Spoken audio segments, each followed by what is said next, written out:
Hello and welcome to Deep Blue Sea, the podcast. I am Mark. The shark is probably high on cocaine, Hoffmeyer. And I am Jay, Cocaine Shark Clue. I knew we'd have something similar. I knew it would be something similar. Welcome you aboard Deep Blue Sea, the podcast. On this show, we've been through the entire Deep Blue Sea trilogy, scene by scene. Now looking at some Deep Blue Sea adjacent films. That's films directed by Rennie Harlin, featuring aquatic action or sharks. And this is a shark film this week because we're talking about a new release, a relatively new release, a 2023 shark film, Deep Fear. What is Deep Fear? Well, it's a shark film directed by Marcus Adams, starring Mădălina Ghenea, Ed Westwick, and a bunch of other people. Mădălina plays a character called Naomi, who is having to transport a ship, a boat, a yacht, solo for a few days, somewhere near the Bahamas, I think, and halfway through her voyage, she encounters a wreck, stranded, a couple of people stranded. She offers to help them, and that may have been a mistake because there's some drugs, there's a shark on drugs, and hilarity ensues. So this is that rare instance where Mark and I don't think we were that familiar with this film existing until our guest today was like, hey, I saw this film, let's talk about this film. So we have a guest who bought us a film, and we love when that happens. So joining us once again, she's been here in the past for Deep Blue Sea franchise chapters and Ice Sharks most recently. Returning once again is Zanandi Botes. Zanandi, welcome back to the show. Thanks for having me, and thanks for checking out Deep Fear. What an interesting little movie. Listen, when these great white sharks eat people, the crunching noises are beautiful. They're like Rancor, Return of the Jedi worthy. That's all I ask for in shark movies, Zanandi. I think you know me well. You're like, these great white sharks eat people. That's like kind of the same. Yeah. So, I mean, shark movie, sharks eating people, great stuff. The bar is low. The bar is pretty low. And I mean, that's honestly my favorite part of the movie is actually like the shark footage is pretty cool. And then the kills were pretty awesome and fun and like funny enough because I mean, we could talk about the tone of the movie and whatever, but I mean, just give me some funky kills. I dig that. That's cool. Just like some water tanks in Malta. Give me some of those. You know, I like researching water tanks, as Jay and Zanandi knows. So I'm big on water tanks, y'all. And I learned that these water tanks took 2 days to fill, and the filmmakers weren't anticipating that. And they're like, yeah, that was 2 days that we couldn't really figure out how to shoot. But then they shot because there's a little bit of murk in the water. But there's good Malta water tank work here, and it makes me very happy. I love a good water tank. They said like they struck gold because they didn't think they were going to be able to film anything. I read that too, so it was pretty cool. They're like, well, it works, and it does look good. I mean, it does give you that like disorientating feel of, okay, you can't see what's around the corner. Where's the shark coming from? Oh no, there he is. I mean, it's lovely. I'm there for the shark action. Could it have had more shark action? Sure. But like, I mean, of the shark movies that I've seen these couple of past years, this one's got some fun stuff in there. I also really love the little flare gun at the end. I mean, yes, it's deep too. I love it. I love flare gun work, and I don't think I've ever just seen a flare gun go right into someone's chest and stick there. Like that's I've seen people get shot with flare guns, but I've never just seen it go like right dead center in the chest. Into Maria's bad news, y'all, and her brother Jose. He is kind of a dummy, is he not? The drug smugglers. He's not. He's like, we'll just leave with the coke we have left, and like, she's like, no, they'll follow us, and then I don't know what they're doing here. He's what'd she say? He's a useful idiot. Yeah. And then on top of it, Mădălina Ghenea, she's I got into like a rabbit hole of just reading about her life, like just like where she came from, who's like, because I was reading this, I'm like, who is this lady? She was Sophia Loren in the House of Gucci. Yeah, if you need confirmation of how drop dead attractive someone can be, as they played Sophia Loren in a film. Exactly. And she had a cameo in Zoolander too. So yeah, yes. I mean, like, it was like sexy shepherdess or something. I was reading like she was like one of Italy's top underwear models, and then she was she was dating Leo DiCaprio, and like she's all over the tabloids. I never heard about her. Like million followers on Instagram. Just shows how little I know about the people out there. She is 1 day younger than me. Nice. I respect her hustle though. Like she's been everywhere. Yeah, she's also an activist and like she does a lot of things. But I actually giggled when you said you went down a rabbit hole because then I obviously Googled her and I was like, oh, all these like underwear model shots come up. I'm like, oh, okay, Mark, you sure have fun over another rabbit hole. Well, no, just she's gorgeous. And like, yeah, she really has had an interesting life. I mean, she's like involved with a lot of things. She revamped a whole maternity ward at her local hospital.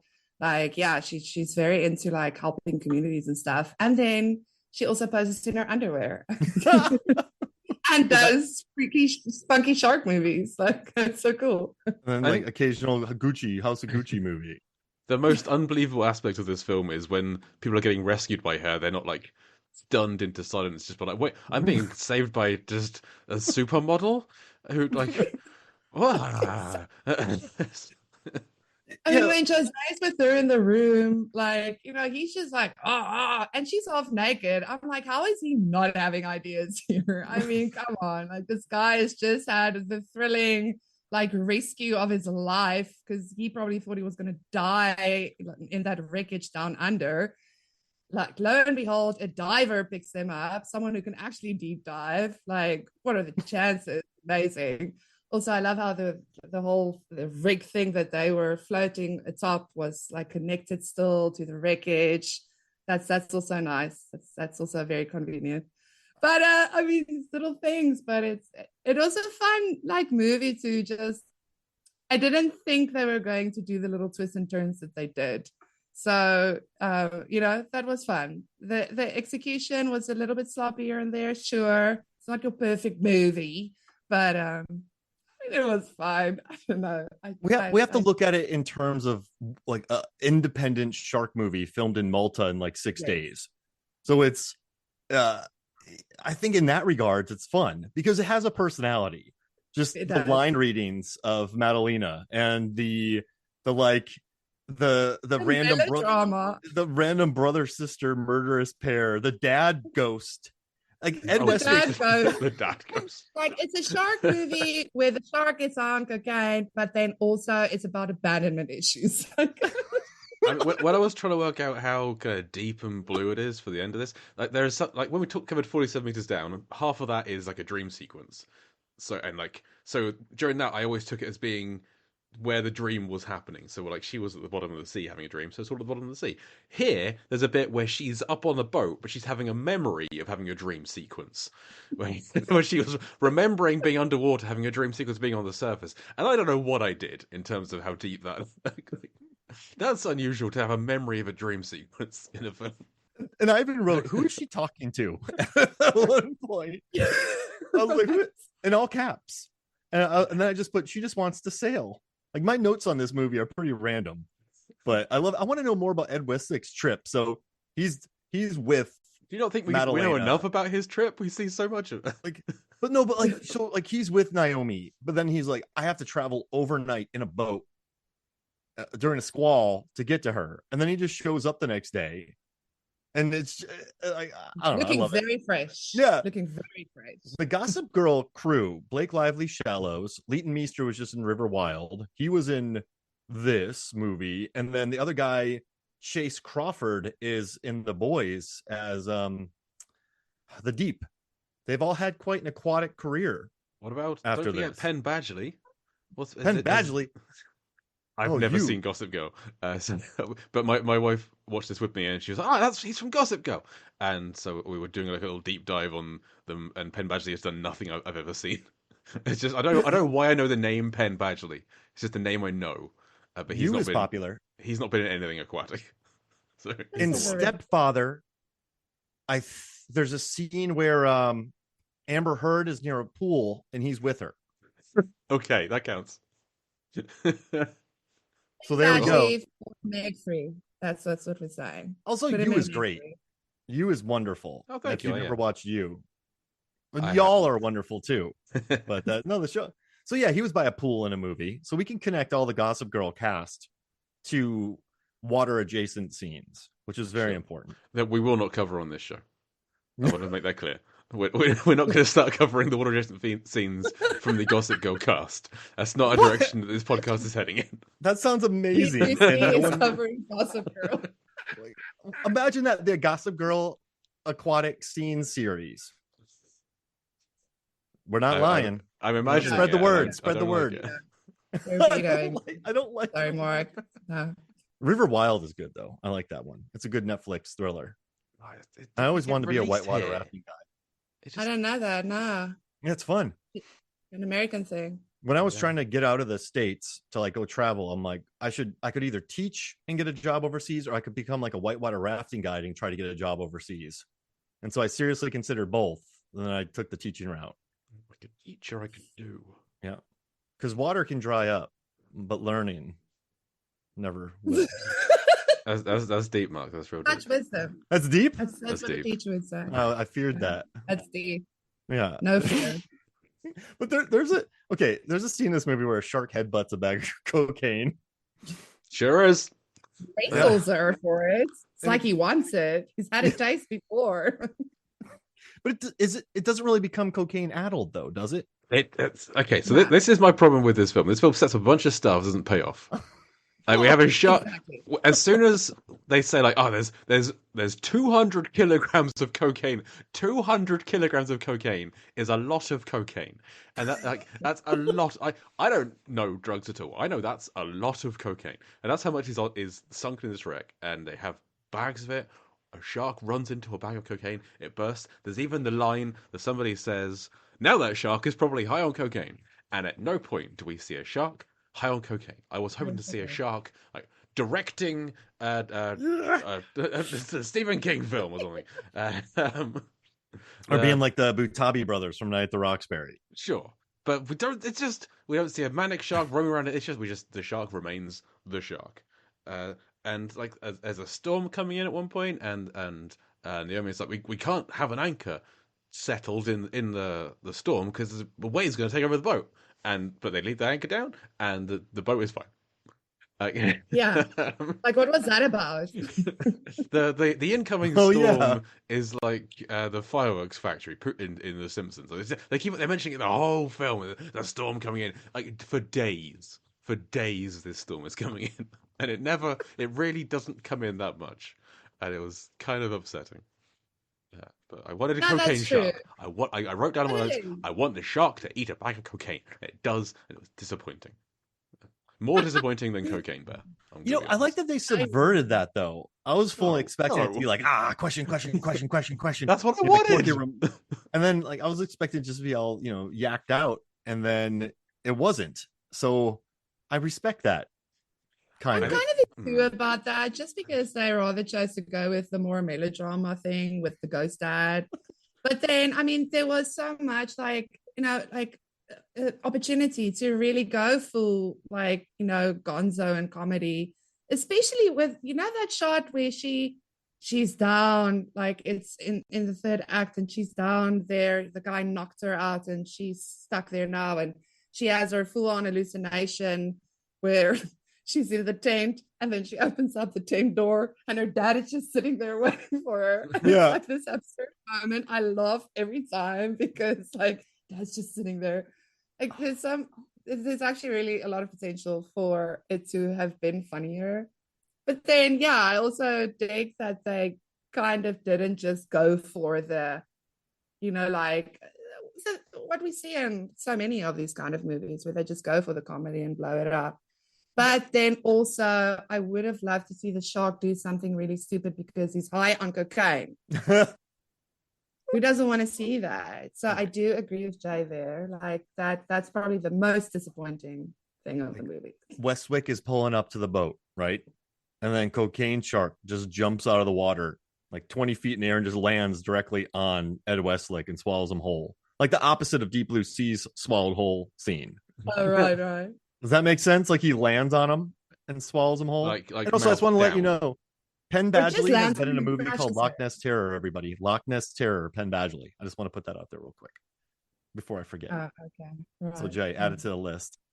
But Yes, being swallowed whole. Back to that. I had to do it because I forgot, and then I was like, if I don't say this now, Jay and Zanandi, I'm gonna forget. But I'm happy they subverted it, Zan. I think you make a great point because I don't know. I was expecting cheesy shark carnage, and then I didn't. I got a Ghost Dad, and I had All Nighter Westwick, and I had. And that's the thing I say. Like the tone of the movie is a bit like it kind of doesn't want to settle on anything, but I mean that in itself kind of subverts, I guess, because not really what you can't really land on a thing there. Is it a good thing? Is it a bad thing? I'm not going to judge that. That's not what we're here for. We're here to talk about sharks eating people. Which was your favorite kill?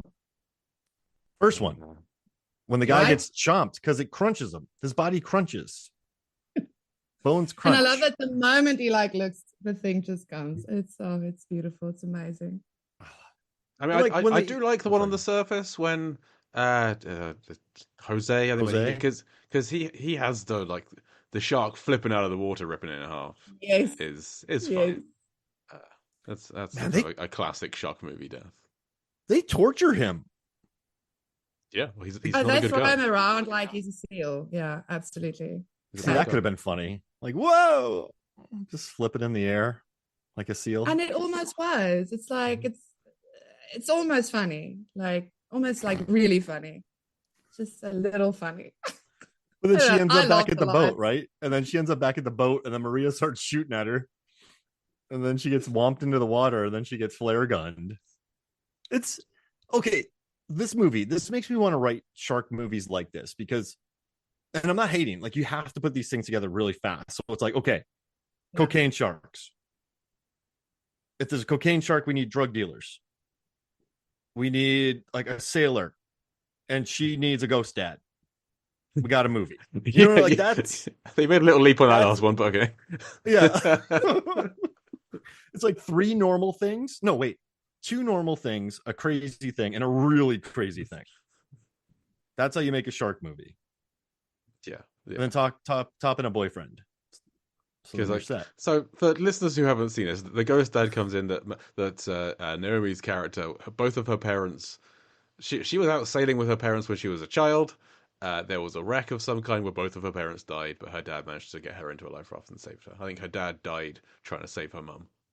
And a lot of people would then never dive again or never sail again. But Naomi was like, no, this is going to become every aspect of my life. This is all I want to do is I want to live that boat life. And hey, she's living a good life. She's having fun out there. But she's got a boyfriend, Jackson at Westwick. He wants to settle down. She's not sure. And this whole experience with her ghost dad saving her, he to quote the film, he gave me the courage to go on with you. Like this ordeal and her ghost dad saving her. Well, she doesn't save her. He just like a vision inspires her, etc. She's now ready to maybe settle down. Unclear. Yeah. She's like, I'm ready to go on with you. Right? Well, Jackson says, "Is that a proposal?" And her reply is, "It's as close as you're gonna get." It's the least committal proposal I've ever heard, if it is a proposal. But it's like a believable. Like, it's understandable for her character to go from that point A to point B. She's not done a full 180. Like, now let's marry, kids, settle down, let's do everything. She's like, I'm willing to talk about it, accept it, try it out. I don't think it's gonna last. Personally, I think this is the speed thing. Is don't base relationships on extreme circumstances. But I think she can do better than Jackson. But yeah, at least she's willing to give it a shot. And he does travel through the night, which everyone's amazed by. That's it. He is what he just suspects. He sees on a map that her boat hasn't moved for a while, and he's like, "This is out of character. Something must be wrong." So he grabs his mate Barney, and they go on a motorbike ride across the country, and then he steals a boat. He goes on like 2 motorbike rides. Guess that their friend's got a plane, and his friend's like, "Yeah, in the morning there's a storm coming. That storm. Everyone's talking about the storm." And so he steals a boat and he goes out in the impending storm and he saves her. And as soon as he rocks up, he gets knocked out and immediately captured, which I enjoyed. Yeah, I do like that he assumes he knows because of the knots that Maria tied that she knows what's up. I was like, that's a good That's a moment. cute little twist. Yeah. That's a cute little thing. And then she's like, hope. So if this ever happens to me on the ocean, I'm like, you know how to sail. Like, I'm not gonna fall for that if that ever happens. I also like that, like, she also has a friend back on the island that she has this long chat with about, like, yeah, wanting to live that single life. But then we never hear or see from the friend again. It's just really just there to tell us that she does not want to commit. Okay. Awesome. Yeah. We have issues. Deep fear. Deep fear, you guys. Whoa. That's so deep there. Commitment. At the end, she like it's a shark movie with cocaine and abandonment issues. It's very bizarre. And then she kind of overcomes it. And I like what you said, Jay. She sort of gets over it. She's like, yeah, I'm not really proposing, but that's close. Like, whatever. Like, we'll see. It's fine. So the other two Gossip Girl cast members who've been in every episode, Kelly Rutherford was in a film called Swimming Upstream. Yes. And Matthew Settle is in U571. Very wet submarine film. So they're both. We could cover them. Taylor Momsen is the next most episodes, and I couldn't find anything in hers, so I stopped there. But all 720 episode cast members have done something aquatic. Only one of which we'll ever cover, which we've already done. The Shallows. Done. Wait, which one? U571? The Shallows. We've done it. Oh, the Shallows. Oh, yeah. That's a great one. It's great. Oh, I love the Shallows. We don't need to cover anymore. Okay, there's a line in this movie that made me so happy. And it's when Maria goes, any funny business, and he gets it. That's the line. I love it. I wish I could fit that into a movie. Did you laugh when you heard that line? Any funny business, and he gets it. Like that's it's just, I don't know, it made me happy. It's such like a 1930s gangster thing. Like any funny business, and he gets it. Say, yeah. My the one line that I loved is when Jackson's talking to Naomi on the phone, and she's like a little bit down, and he signs off, and he turns to his friend Barney and goes, "Oh no, it's the anniversary of the death of both of her parents." Is like it's one of those like. Really like explaining every little detail that it's the anniversary of the death of both of her parents. It's like, yep, got it. Move on. Next scene. I understand motivation of all the characters now. That's a mouthful, Jake. Can you say it again? It's the anniversary of the death of both of her parents. There's no way that could have come up in any other kind of conversation. That's the only way we could have been told it. Is that one? I did enjoy this film. I want to say I'm picking holes in it, but. I had a fun time, and it has a personality. Like 84 minutes long. Yeah, I'm telling you, so many shark movies that are purposely bad don't have a personality. Like this one went for melodrama, like, and you know what too? Like it's smart about its budget. They clearly had a stunt double for Ed Westwick on his dirt bike riding that they don't have to pay him to be on set. Like when they're underwater. I like that Mădălina does a lot of the diving, but they probably use doubles on some days. So like I feel like they did a good job of, we have a tiny budget. We know where to put our budget. Like even if you look at the stuff that's underwater, a lot of it's like plywood. It's like the boat that's underwater is just like wooden doors, but that's what they had budget for. And so instead they focused on like getting a couple name stars. And like Mădălina's been like promoting the heck out of it. Ed Westwick's been promoting the heck out of it. Like Ernest, like just on it. And then the sharks look good. So yeah. I think they knew how to like deal with their budget, I think. And I like that from like a low budget filmmaking perspective. Yeah. Mădălina, she trained for 2 years to be in this. Yeah. A long time. And the sharks look good because they've got David Fowler as one of the visual effects guys, and he's worked on Fantastic Beasts and Where to Find Them. He did some of the creature effects on that. He did? Wow. He did Shark Bait, which we've covered on the show. He did the sharks from Shark Bait, and the whales from In the Heart of the Sea. And like the film looks good underwater because they've got Mark Silk, who's done so much underwater stuff. He also did Shark Bait. He's like the underwater guy from Jurassic World: Fallen Kingdom. He did, which we've covered. He did all the scenes from that.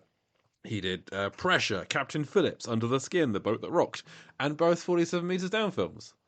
He's worked on he's been the DOP for those, or cinematographer for those. So they had a good crew doing this. Yeah. And it shows. It really shows. Again, like I've seen worse. I mean, a lot worse. This is like, yeah, this is a movie that I would actually tell people who I know love shark movies. Like, yeah, go check it out. It's really not bad. There's fun to be had in between all the little silly conversations and ghost dads. But you know what though? That I rhymed prefer 3 this. times. Wait, do it. It's See that what was rhyme? it? It's really not bad. There's fun to be had. With ghost dads. And so I could I lost track of the third. We should have put that It's on a the commentary. It's a limerick, I think. Wait, it's really not bad. There's fun to be had, and there's ghost dads. Yeah. Love it. Love it. That's the line. Oh man, and I like these types of movies though better than the purposely bad shark movies on like 100%. sci-fi. Yeah. They're so cynical to me. Eye roll. They're so wildly cynical. They're just Yeah. like there's nothing to like. You know, it's like a Hallmark Christmas movie. There are a few that are good, right? And so it's just a genre that people find to be very comfortable, and it's been lucrative. But when they purposely make a bad one, I just have no joy from it. Like there's fun to be had here, because like Madalina's, she clearly worked really hard. Like she's earnest about this movie. Like they went to Malta and they built these nice tanks. Like they filled up the tanks, they put the sets in. The visual effects are good. It's not like an insult to viewers, which I like, and it's not just like some crap week, monster movie of the week that's meant to be stupid and like, hey, we're stupid, look at us. And I don't know, at least earnestly attempt to do something, and they did that here. And like I said, like I know I talked about like the random lines, but they put a smile on my face, like just no funny business if someone gets it. Like it's a beautiful moment. It's serious enough. I think that's the thing with it. Mm-hmm. Like that's why we say it's like, yeah, could have like gone more bonkers with the things that we as an audience might really enjoy. But yeah, for sure. I mean, it could have gone the other way. And I think the fact that they did it with sincerity, it shows. It just makes it, that little bit better than the schlock that is out there. Did y'all like Cocaine Bear? No. It was disappointing. Yeah. No, I wanted it to be more. I couldn't even. Right? But so many good actors, but it just didn't. It never worked for me. It didn't connect. No. Like it should have been. I entirely blame Elizabeth Banks, and nobody else, because she's a bad director. But because like the premise and that cast. It should have been so fun. There should have been so much like energy and creativity and just spark to it. But it's just kind of dull. And very dull. Look at Pitch Perfect 2. Right. And I don't know, Charlie's Angels, that should have been a home run just with Kristen Stewart. Like Jaimin Hunsu and like great cast, and then it didn't work. It's a bummer because I feel like she puts together awesome crews who are quite committed. But yeah, I'm not trying to start this date on Elizabeth Banks. But I don't know. That one just didn't work as the two cocaine animal. Was there a third cocaine animal movie? I mean, there is a film called Cocaine Shark. That's not this film. I think but it sounds like one of the more terrible ones. Oh yeah. I don't know. I think there's like there's a bunch of like Cocaine Bear ripoff kind of things. I can't remember the name of any of them. I'm gonna look them up. Cocaine Sloth. Something. Well, I mean, you got Slaughterhouse, didn't you? I didn't. Yeah, sloths. There was like an alligator one. There's like a weed alligator or something, which is just an alligator. Weed alligator. Just goes There's to the sleep flood for a that we while. need to talk about. Yes, on the list. Features jet skis. Here we go. Okay. Cocaine also, Bear y'all, is already inspiring ripoffs. I just bought a movie called Gorgeous. It's a 1999 Jackie Chan film, but it has him on a jet ski. Okay, that sounds like a scene we can cover. Yeah. And he's done another one in Vanguard that he said almost killed him. So Jackie Chan and jet skis. Putting it out there. I've legitimately halted the flow of our conversation about 7 times this episode. Attack of the Meth Gator. Attack of the Meth Gator is coming out. That's the one. I mean, that's just Florida. Sure. I'm like, they're filming it. Yeah. Attack. Florida. But I just Now I've done it. Tell us, Mark. well, Deep thinking. I just don't know why you have to give meth to an alligator. Just like they're deadly enough. Like a rampaging bear, a rabid bear, protecting its kids bear. Like I know it's based on a true story, but like you don't have to add like acid orangutan. You know what I mean? Like Yeah. Why do we have to put animals on drugs? What's that about? It's a very strange projection we're doing there. yeah, like what's next? Like I don't know. What are we doing, people? What are we Buzzing doing? bees, like what's like drunk Oh, bees? I like that. Bees on acid. Acid bees, Acid bees. mushroom, Okay, I would actually watch that. mushroom marsupials, just a bunch of tripping marsupials.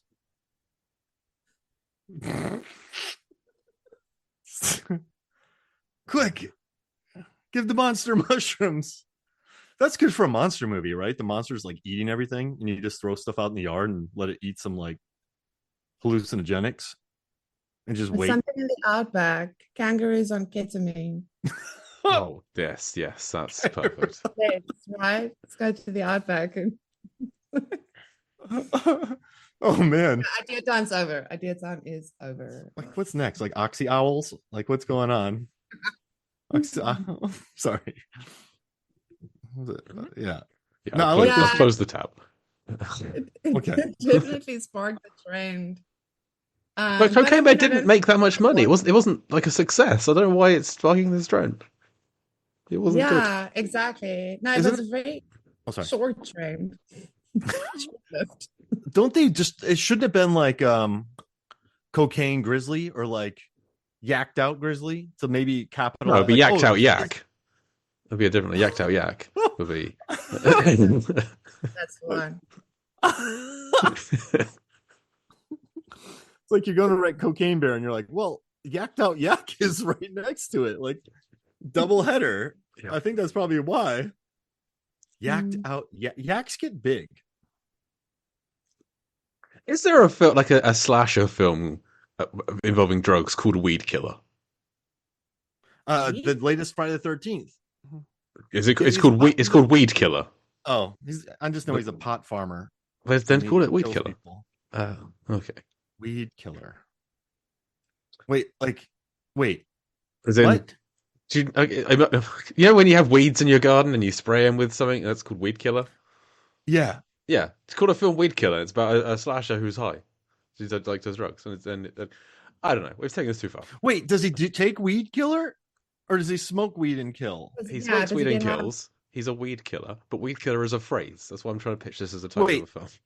Wait, like so he goes around and And you're it's not pitching it. working. Oh, okay. He's getting high on weed killer. Like, I mean, he can, I guess. I mean, you know what? It could be like Bottoms where they put pineapple juice onto the field. He puts weed killer into people's stuff while he's stoned. They are stoned. Could he or she the weed killer? That's a lot of levels, though. I mean, And a yeah. ghost dad shows up. You'd have to add a that ghost shows dad up. Yeah. to draw Yeah. strength from.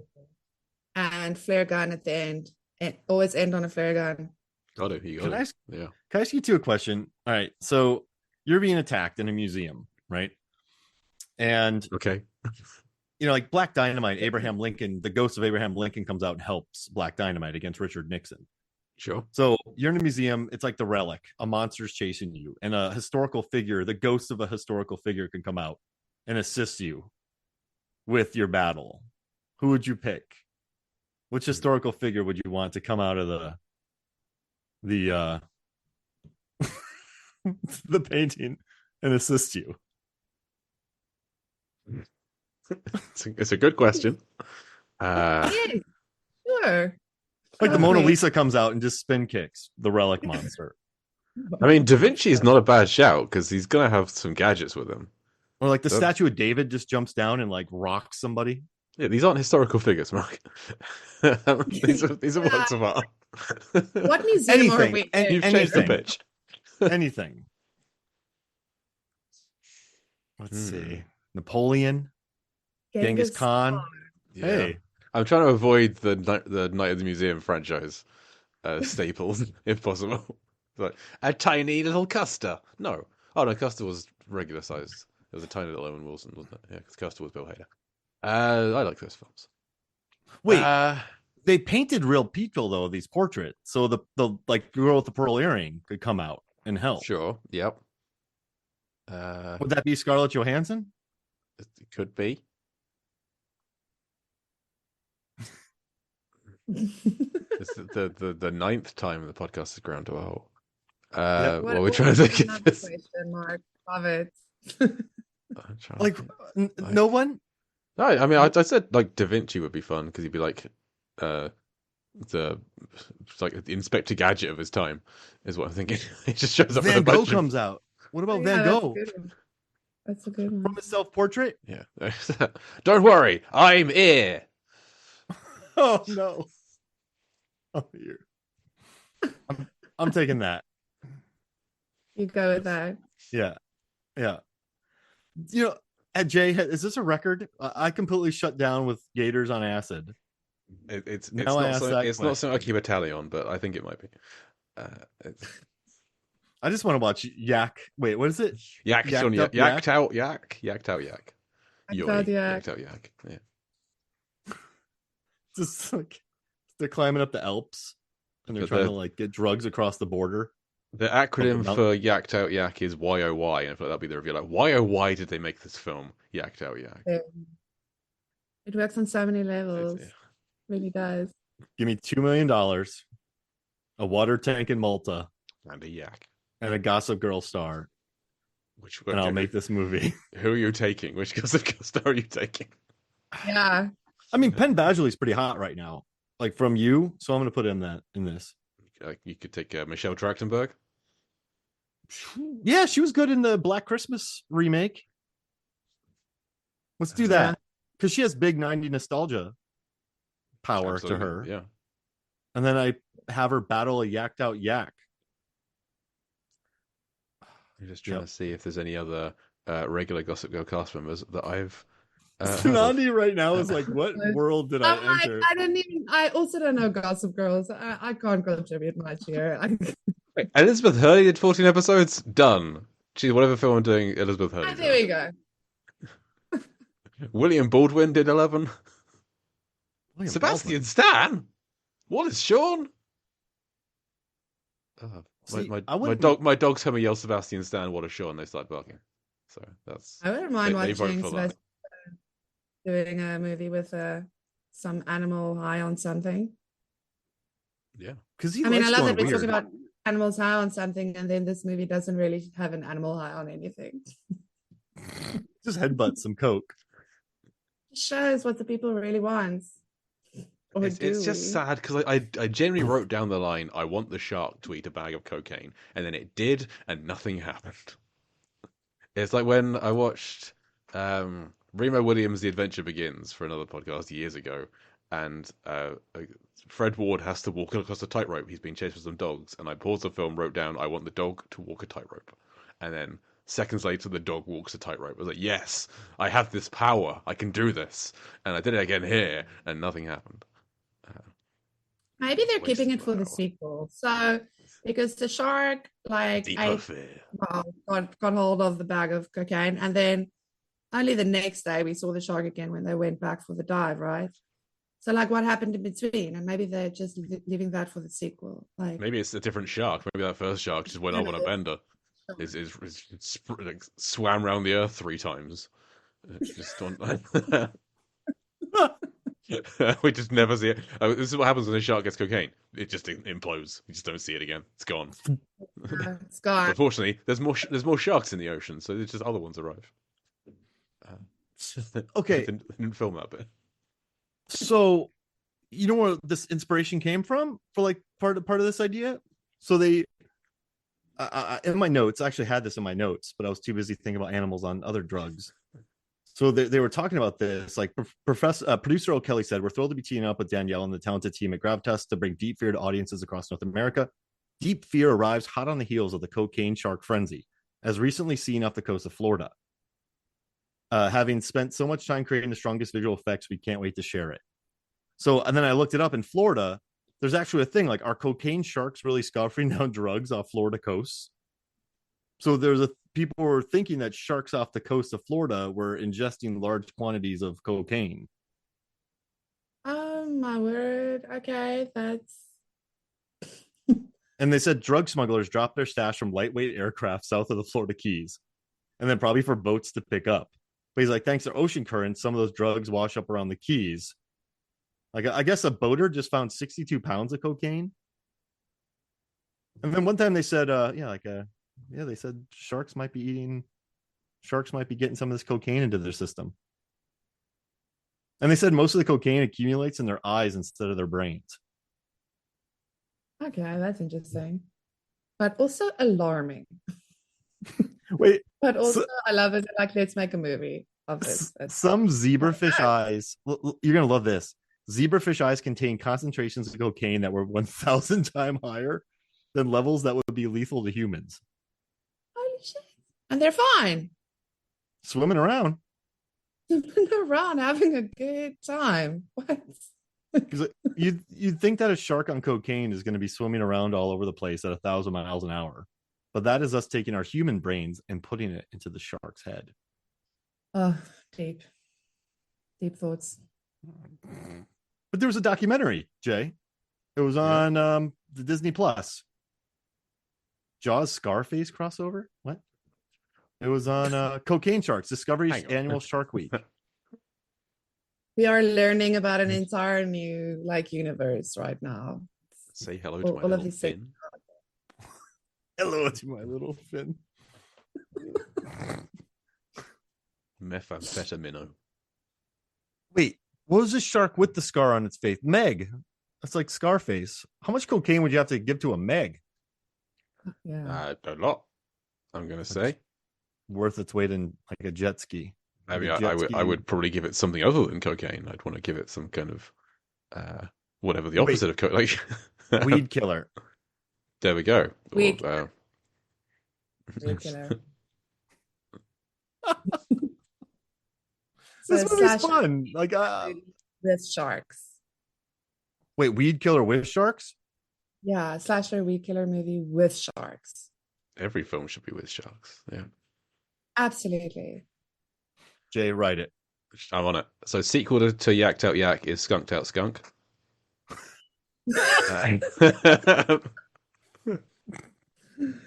Oh, you're on fire, Jay. Wait, Skunked Out Skunk? I love it. Jay's just looking up drug slang right now. Sure am. This is what we do with our time, good people. Wait, amped amphibians? Yeah. Heroin heron. I also like.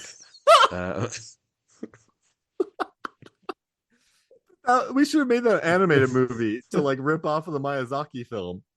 Oh shit! The boy and the heroin heron.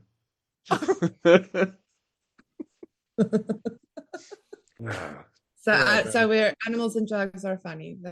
That's our conclusion here. Like, it's funny. We just need an actual funny movie.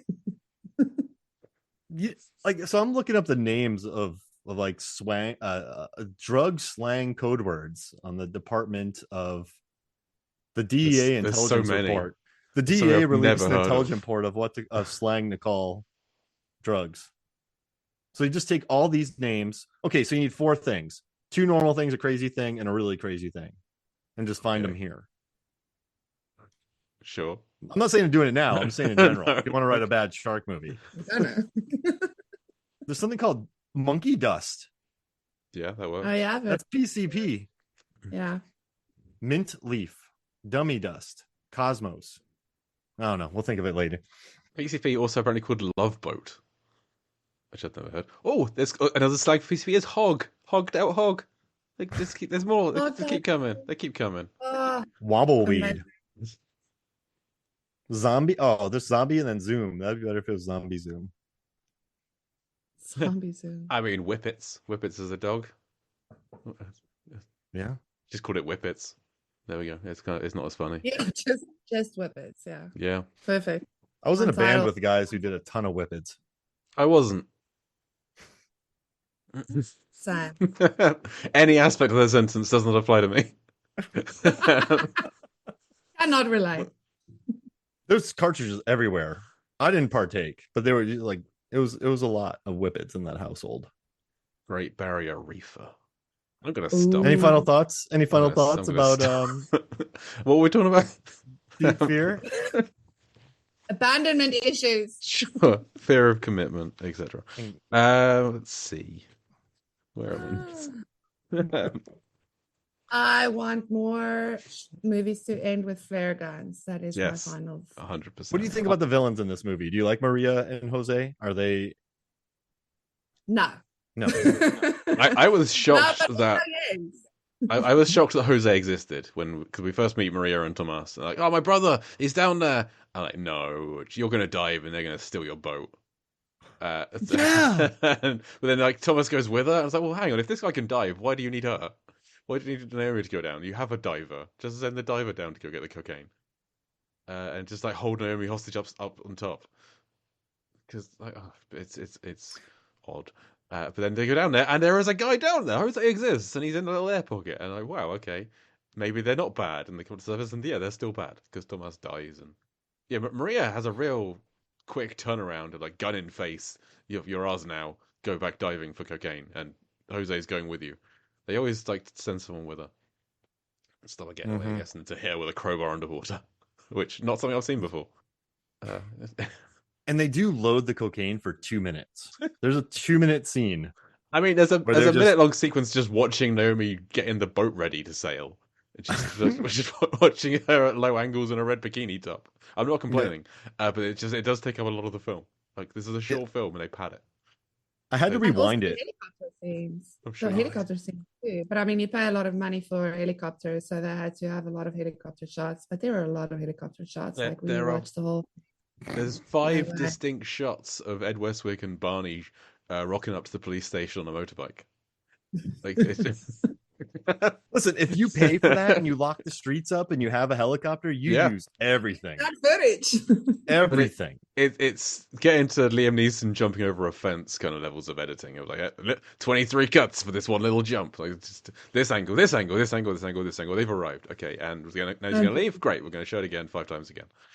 It's it's the start of Deep Blue Sea 2 when we're watching the boat heading to the name of the place they go to. I can never remember from Deep Blue Sea 2. Achilles. Thank you to Achilles. Like, there's so many shots of that boat heading off. We get the whole journey. It's the same thing. Yeah, because they paid for it. And it's a sweet boat. Yeah. And they got a pack. Like, it's an 84-minute film. And it made me think about Deep Blue Sea a lot, actually. But to get back to Maria, like she was, I mean, that's kind of what you want a drug lord to be, like kind of all over the place, you know? She's like hardcore, but then it's like, does she have a softer side? She's calculating, she jumps around all the time. Like she's volatile, which I was like, yeah, okay, yeah, I buy this. Because she's clearly making, you know, not the best decisions in her life. So that's a great point. Like you don't want a drug lord that you can just, oh, Hank's gonna go get up at 9 and or Maria's gonna get up at 9 and get some eggs and then she's gonna go to the market. Like, I have no idea what she's doing today. Someone's gonna die. She might be in a good mood. Like that's the ideal fictional drug lord. So that's a good point. I mean, clearly not good at it because they like sunk their boats and almost died. So she's not like this great drug lord or anything. Like she's shot all the crew. And aspiring. And it's shot her crew. They admit they don't know how to operate a boat and they shot all the crew. And I love it too. She's like, what does she say? These things happen. Yeah. Okay, you psycho. But they do want to get out of the drug business. Have that conversation of we should probably try and get a different line of work. It's like, yes, you're terrible at this one. You should do anything else. Stop. You should have had this decision before you shot all of your crew and sank your boat. But then when she has the conversation with him on the boat, she's kind of like insinuating that she can like just off her brother whenever she wants to and just go about it herself. And I'm like, who are you? because he's a useful Maria idiot. was fun. Yeah. Actually, like, you hired a new crew for this job, and I'm like, oh man, like I want this movie because they probably shot the last crew. Like, I could get like I could get Dunkirk style movie where part of it's Maria and Jose's journey out, the other one's Ed Westwick's journey to her, and then the middle, and then you just combine all the timelines. Yeah, and then you have a whole new Deep Fear. a whole Deep new Fear Deep universe. How deep can you go? The DPU. The ticking clock soundtrack the entire time. So, how is Deep Fear similar to Deep Blue Sea? I have a list, as always. It's got deep in the title. Hooray! They talk about wreck diving. There's a shark. It's actually a bit where a shark seems to recognize a camera early on, which I quite liked. Actually, when they're first diving with the sharks, they're like showing, hey, sharks aren't necessarily that bad. This is a reef shark. Yeah. You can just kind of push it away, which I think is bad advice for people who go swimming and encounter a shark. But if it's a reef shark, it's friendly, but it might not be a reef shark. So there's a helicopter. There's a bartender in a party scene. There's an incoming storm that they see on a forecast map. An underwater dead body jump scare. They mention a tiger shark. Tiger shark in Deep Blue Sea. They have an experienced diver with shark experience. There's a big pool of blood on the water, at the top of the water. They distract a shark with gear and a light being sent up, which I quite liked actually. That's how Naomi gets Jose killed. Is she sends her gear and bubbles up because they establish early on that sharks are attracted to breathing. So she after the bubbles. So she definitely murdered him. Death by flare from Deep Blue Sea 2, and the action is mostly split across 2 locations until the characters meet up. So they keep cutting back to Ed Westwick again and again and again. And finally, how deep and how blue is Deep Fear? I almost call it Deep Blue. That would have been great if it was called Deep Blue, but it's not. So, Zanandi, as I'm sure you remember, Deep Blue Sea is approximately 14.5 meters or 47.5 feet deep, about 31% blue. Do you think Deep Fear is, on average, deeper and or bluer than Deep Blue Sea? Perhaps not deeper, but bluer. Okay, well, the depth was difficult because I never really say how deep they go. But when Mădălina was training for this, she trained in an 80-meter deep pool. So I thought, hey, let's say they're 80 meters deep. Because they do say, we can't go down to that depth again. I've been done twice already. So they must be pretty deep. So I took it to be whenever they're at the wreck, they're 80 meters deep, which is 240 feet or something. Which means that on average, this is deeper. This works out being 23.43 meters deep on average, 76.9 feet. So depth-wise, it is our 14th deepest film. It is slightly deeper than The Deep House. And do you know what it's slightly shallower than, Zanandi? Slightly shallower than Ice Sharks. The last time you were on. Two next to each other. I have a level. You're 13th and 14th on the chart. And blueness, this is way bluer than Deep Blue Sea. This is every time they're underwater, nothing but blue. This is 62.6% blue. This is our time of recording. This is our 5th deepest film. It's slightly bluest, 5th bluest film. It's bluer than Jaws 2, less blue than The Shallows. So it's right there next to Ed Westwick's Gossip Girl cast member. Hooray! Hey. So yeah, congratulations. And also, they shot Cutthroat Island in these tanks, Jay. Oh wow, that's awesome! I didn't know that. Where did you find it? I tried to find information on this film. I found nothing. I found an interview. I couldn't find anything on this film. I went deep. I went to the Malta website and I read about it. The shallow tank was built in 1964 and the facility was created. It is the most popular tank and used mainly for surface water filming and also elaborate storm special effects such as Captain Phillips, Orca the Killer Whale, Orca, White Squall, and Cutthroat Island were filmed here. The overspilling effect is when the tank is full, creates a seamless horizon between the tank water and the open sea. To understand how it works, we highly recommend you visit our video page. They also shot Leviathan. Oh, nice. We covered that one as well. One of the deepest films. The second deepest film. Half as deep as underwater. The deepest film. That will always be the deepest film. Great. Well, I think that'll do it for our coverage of Deep Fear. thank you for joining us, Zanandi. Do you have anything you want to plug? No, you can just find me on Twitter and also on the Movies, Films, and Flicks podcast, where we talk a lot of horror stuff and a lot of animals not doing drug stuff. Yacked out But yaks. I have a feeling it's about to change. So. Yeah. Start a new franchise. What's one for Mallard? How could that work? Like a No.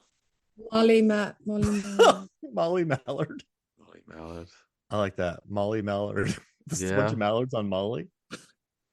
That works. There we go. Would that be really Good. All right. I love it. The sequel to Migration is Molly Mallard. Molly Migration. Migration, X-rated. Molly Mallard. Yeah. Great. Mark, any plugs? Mallards, films and flicks. Listen. Yeah. Mallards. Let's see. Foxes and fish. Fish. Listen